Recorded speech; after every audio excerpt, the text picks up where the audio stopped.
अभिवादन और आज हमारे साथ में मजबूत जीना में जुड़ने के लिए धन्यवाद। हम बहुत ही दिलचस्प सीरीज सिखा रहे हैं परमेश्वर के अनुग्रह के बारे में और हर एक एपिसोड में हम इसे और भी बहुत ही गहराई से इसका अध्ययन करते चले जा रहे हैं, जैसे हम इसे परमेश्वर के अनुग्रह को और ज़्यादा समझ रहे हैं और बहुत से दृष्टिकोण देख रहे हैं, समझ रहे हैं परमेश्वर हमारे लिए अनुग्रहकारी है। पिछले हफ्ते हमने इस बात पर चर्चा की कि परमेश्वर तो असीमित अनुग्रह का परमेश्वर है और वो तो ऐसा परमेश्वर जो सारे अनुग्रह का प्रभु है। और बाइबल कहती है कि वो ऐसा परमेश्वर है जो अपने अनुग्रह में बहुतायत से है। हमारे लिए वो अपने अनुग्रह में बहुत ही असीमित ऐसा है। तो जब परमेश्वर देता है अपनी कृपा, अपनी दया, अपनी आशीष, अपनी भलाई, अपनी सामर्थ हमारे जीवन पर, वो असीमित रूप में उंडेलता है, हमारे लिए बिल्कुल असीमित उपलब्ध है कि हम जाकर उसकी ओर से प्राप्त कर सकते हैं। आज के प्रोग्राम में हम चर्चा करना चाहते हैं परमेश्वर के उद्धार का अनुग्रह। हम इस बात पर गौर करना चाहते हैं, ये दृष्टिकोण यानी उद्धार जो कि हमें दिया गया है परमेश्वर के अनुग्रह के द्वारा। जानते ये बहुत ही महत्वपूर्ण सच्चाई है जो बाइबल हमें बताती है कि उद्धार जो है, यानी जो उद्धार हमें चाहिए, जो उद्धार हम अनुभव करते हैं, ये तो परमेश्वर के अनुग्रह का काम है। ये ऐसा है जो हम नहीं कमा सकते। ये ऐसा है जिसके लिए हम कुछ काम नहीं कर सकते हैं और ये कुछ ऐसा है जिसे हम हासिल नहीं कर सकते हैं किसी भी तरीके से, यानी किसी भी धार्मिक विधि से या फिर किसी भी धार्मिक बलिदान हमारी ओर से करते हुए। लेकिन ये जो उद्धार है, परमेश्वर का उद्धार देने का काम, ये तो केवल उसके अनुग्रह का काम है। ये तो परमेश्वर का अनुग्रह है जो हम में से हर एक को उद्धार देता है। तो आज के प्रोग्राम में हम कुछ समय बिताना चाहते हैं परमेश्वर के उद्धार के अनुग्रह पर चर्चा करते हुए। हमने शुरू किया था तीतुस अध्याय 2 वचन 11 से 14, जहां पर पौलुस ने, यानी ये प्रेरित तीतुस को इस तरह से लिखता है, जो कि इस समय क्रीट नाम के टापू पर प्रभु की सेवा की देखभाल कर रहा था। और पौलुस उसे पत्र लिखता है और वो उसे इस तरह से कहता है, क्योंकि परमेश्वर का वो अनुग्रह प्रकट है जो सब मनुष्य के उद्धार का कारण है। ये उसके बारे में कहता है जो सभी लोगों के लिए उपलब्ध है। ये परमेश्वर के अनुग्रह के बारे में कहता है जो सभी लोगों को उद्धार देता है और हमें चेतावनी देता है कि हम अभक्ति और सांसारिक अभिलाषाओं से मन फेर कर इस युग में संयम और धर्म और भक्ति से जीवन बिताएं और उस धन्य आशा की, अर्थात अपने महान परमेश्वर और उद्धारकर्ता यीशु मसीह की महिमा के प्रकट होने की बाट जोते रहें, जिसने अपने आप को हमारे लिए दे दिया कि हमें हर प्रकार के अधर्म से छुड़ा ले और शुद्ध करके अपने लिए एक ऐसी जाति बना ले जो भले भले कामों में सरगर्म हो। यहाँ पर कुछ बातों पर गौर कीजिए जो पौलुस लिखता है।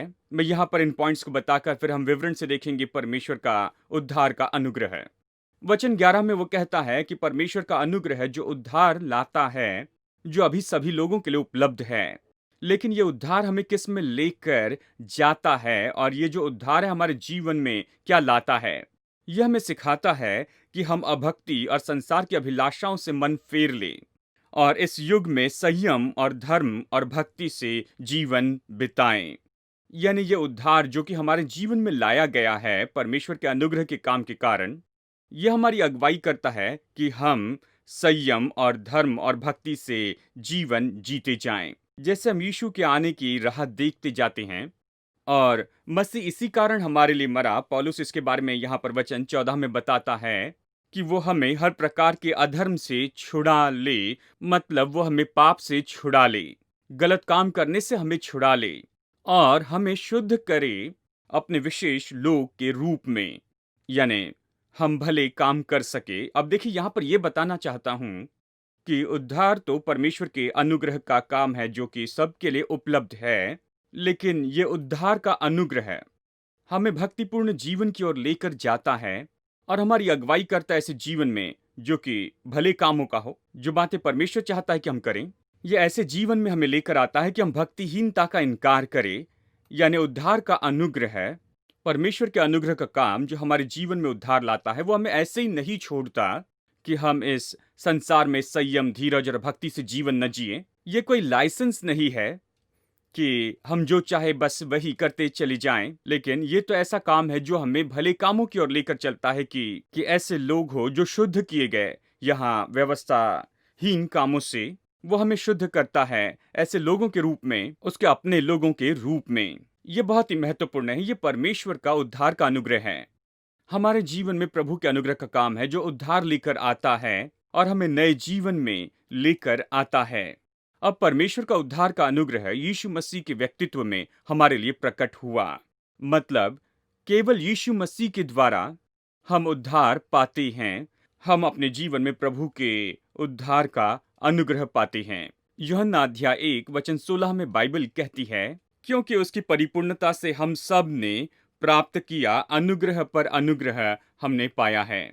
मसीह यीशु से हम सब ने पाया है अनुग्रह पर अनुग्रह, असीमित अनुग्रह, ज्यादा और ज्यादा अनुग्रह हमारे लिए उपलब्ध है ये यीशु मसीह के व्यक्तित्व के द्वारा।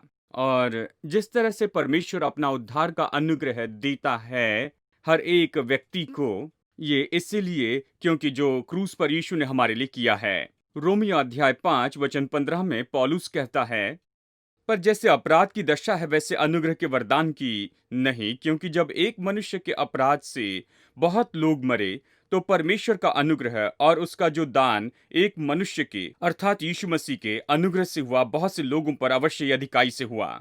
देखिए यहाँ पर क्या कहता है, एक मनुष्य के पाप से यानी आदम के पाप से सभी लोगों पर मृत्यु आ गई, लेकिन परमेश्वर का अनुग्रह और परमेश्वर का दान, ये परमेश्वर के धार्मिकता का दान कहता है, एक मनुष्य यानी यीशु मसीह के द्वारा बहुत से लोगों पर हुआ है। यानी एक मनुष्य के अनुग्रह के द्वारा, यीशु मसीह के द्वारा, जो कि हमारे लिए मरा, वो हमारे लिए क्रूस पर गया और उसी के कारण परमेश्वर का अनुग्रह और परमेश्वर का धार्मिकता का वरदान बहुतायत से होता है सभी लोगों पर। ये सभी लोगों के लिए उपलब्ध है। यानी यीशु मसीह की मृत्यु यही तो उपलब्ध करती है, हर एक व्यक्ति के लिए उपलब्ध करती है परमेश्वर के अनुग्रह के वरदान को और परमेश्वर का धार्मिकता का वरदान। अब मसीह में हम बहुत कुछ देखते हैं। हमने देखा कि मसीह ने क्या किया जब वो इस संसार में आया और वो क्रूस पर हमारे लिए मरा और वो मुर्दों में से जिलाया गया। हम इसमें देखते हैं कि सबसे पहले वो पीछे बना रहा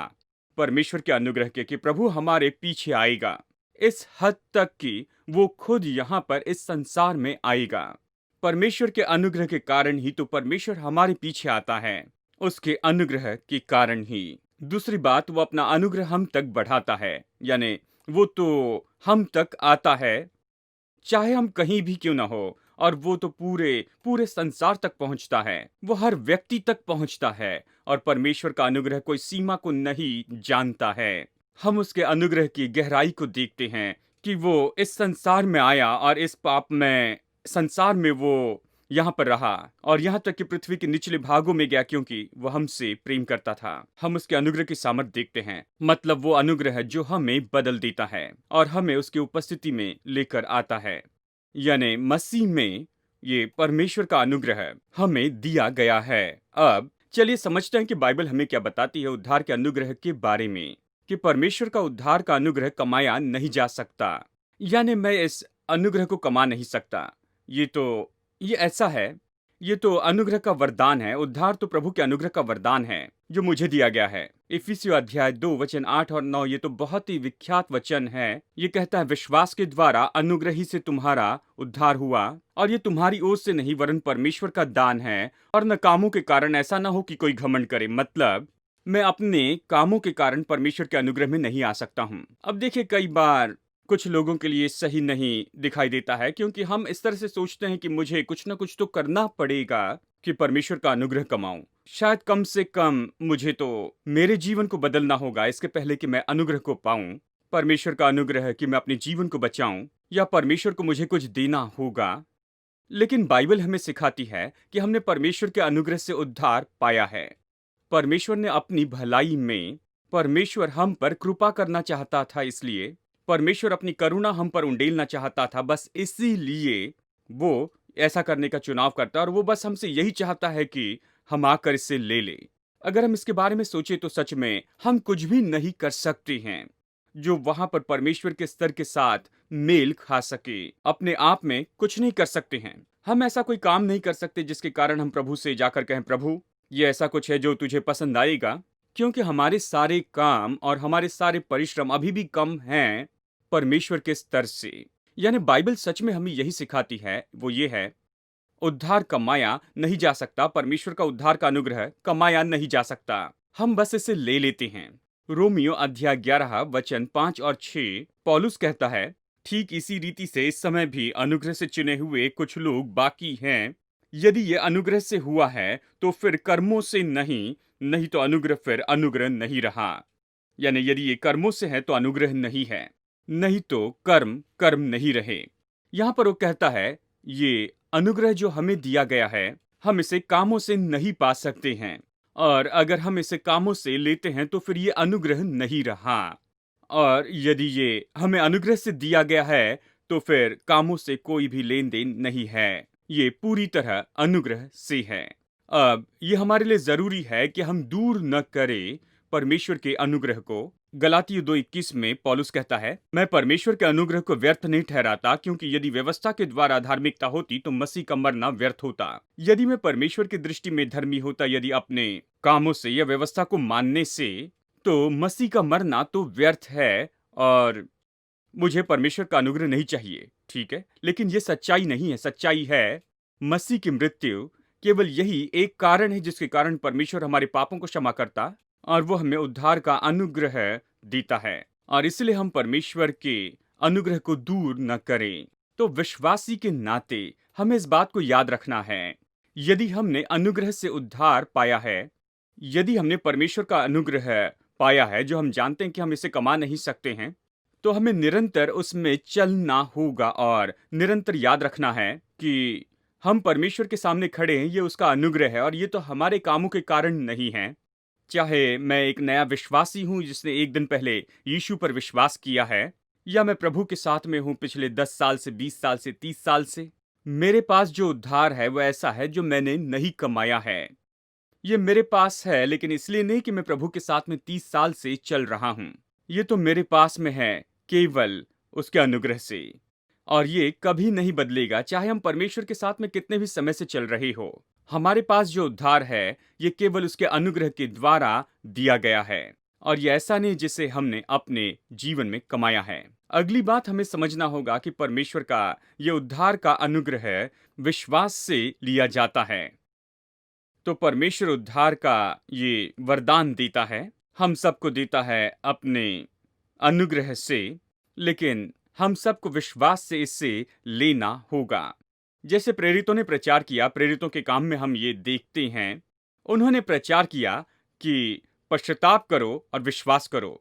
यानी सुसमाचार सुनने वाले को पश्चाताप करना है, फिरना है अपने पापमय मार्गों से, अपने कामों पर आधारित रहने से, अपने विचार पर आधारित रहने से पश्चाताप करे और विश्वास करे, यानी इस संदेश में भरोसा रखे, यीशु मसीह में विश्वास करे, उसने आपके जीवन के लिए जो किया उस पर विश्वास करे, और ये प्रभु के उद्धार का अनुग्रह हमारे जीवन में लेकर आता है। आज भी ऐसा है, हम उद्धार प्राप्त करते हैं, प्रभु का उद्धार का अनुग्रह प्राप्त करते हैं, विश्वास से, पश्चाताप करते, विश्वास करते। मैं फिर जाता हूँ मेरे अपने विचारों से, अपने मार्गों से, अपने तरीके से, और प्रभु के पास मैं आता हूँ और कहता हूँ, प्रभु यीशु ने जो किया उसके ऊपर मैं विश्वास करता हूँ, क्रूस पर मसीह ने जो काम किया उस पर विश्वास करता हूँ, और हम परमेश्वर के उद्धार का अनुग्रह प्राप्त करते हैं अपने जीवन में विश्वास से ही। रोमियो अध्याय 4 वचन 16 पौलुस कहता है, इसी कारण प्रतिज्ञा विश्वास पर आधारित है कि अनुग्रह की रीति पर हो। ये विश्वास से है कि ये अनुग्रह के अनुसार हो सके। जब प्रभु हम पर अनुग्रह करता है, वो हमसे यही मांग करता है, और वो है हमारा विश्वास। वो ये नहीं कहता है ये सारी चीजें तुम लेकर आओ कि मेरे उद्धार के अनुग्रह का तुम अनुभव कर सको। वो हमसे ये सब कुछ मांग नहीं करता। वो यही कहता है, मार्गों से फिरो, पश्चाताप करो और विश्वास करो, यीशु मसीह पर विश्वास करो, यीशु पर भरोसा करो। तो हमें क्या समझना होगा कि उस समय से आगे हर एक चीज हमारे जीवन में ये अनुग्रह के द्वारा है, विश्वास से। अनुग्रह के द्वारा, विश्वास से हर एक बात जो मैं पाता हूं, हम जिसमें भी चलती हैं, ये परमेश्वर के अनुग्रह से है, और मेरी ओर से, हमारी ओर से हम आगे बढ़ते हैं और इसे लेते हैं विश्वास से। और आखिर में परमेश्वर का उद्धार का अनुग्रह हमें मुफ्त में धर्मी ठहराता है, और इसलिए कि परमेश्वर का उद्धार का अनुग्रह हमारे लिए खोला गया है, हमें उद्धार देता है, हम धर्मी ठहराए जाते हैं, हमें धर्मी बनाया जाता है। परमेश्वर की दृष्टि में हम सारे दोषों से आजाद होते हैं, सारी शर्म से और सारी दोष भावना से। रोमियो 3:24 कहता है कि हम धर्मी ठहराए जाते हैं, सेंत में धर्मी ठहराए जाते हैं उसके अनुग्रह से, उस छुटकारे के द्वारा जो यीशु मसीह में है। अब इसके बारे में जरा सोचिए, हम उसके अनुग्रह के द्वारा सेंत में धर्मी ठहराए जाते हैं, मतलब परमेश्वर हमें उसके सामने खड़े रहने के स्तर में लाता है जहां वो कहता है, मैं तुम्हें धर्मी ठहराता हूं, सही ठहराता हूं, तुम्हें क्षमा करता हूं, तुम्हारे पाप दूर करता हूं, तुम्हारी शर्म और सारी बातों को मैं दूर करता हूं, तुम्हें सही करता हूं, मतलब धर्मी ठहराता हूं। मैं घोषित करता हूं कि तुम पूरी तरह दोष से आजाद हो उन सारे पापों के दोषों से जो तुम्हारे विरुद्ध में है। मैं तुम्हें धर्मी ठहराता हूं।